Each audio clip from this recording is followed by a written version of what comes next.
This was one of the last times Yahya Sinwar, the political leader of Hamas in Gaza, was seen on camera. 6 decades before, in 1962, Sinwar was born in the Khan Yunis refugee camp in southeastern Gaza. His family were refugees from Majd al-Asqalan, or what became Ashkelon after the creation of Israel in 1948. Sinwar finished his studies at the Islamic University of Gaza with a bachelor degrees in Arabic studies. He was in his early 20s when first arrested.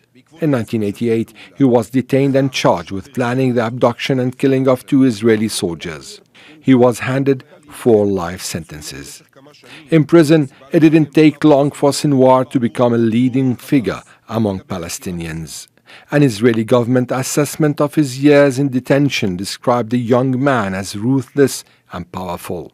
Sinwar used his time in jail to study Hebrew. He became fluent enough to give interviews to Israeli journalists in their own language. Hamas has both political and military bodies. Israel disrespected the political process. They assassinated Sheikh Ahmad Yassin and other Hamas leaders. Therefore, in the case we reach this truce one day, still, we won't be the sweethearts of Zion.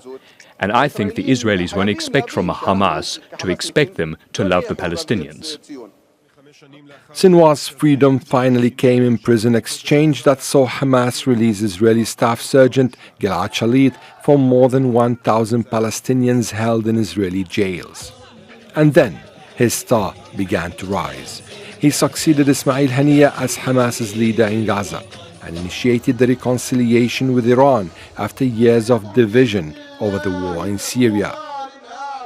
With Sinwar involved in the planning, Hamas fought a war after war against Israel. Eventually, he became the second most wanted man in Gaza after Qassam Brigade's commander Muhammad al-Daif.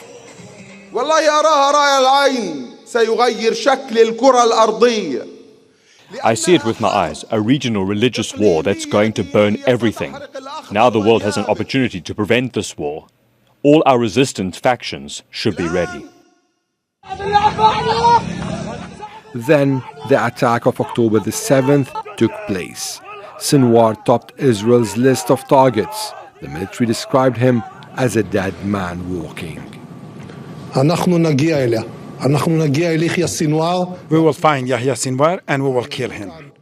For Israel, this achievement represented an important victory against a formidable adversary. For Hamas, it's a familiar pattern. The loss of a prominent figure, leading to the rise of another, feeling the motive for retaliation. Make sure to subscribe to our channel to get the latest news from Al Jazeera.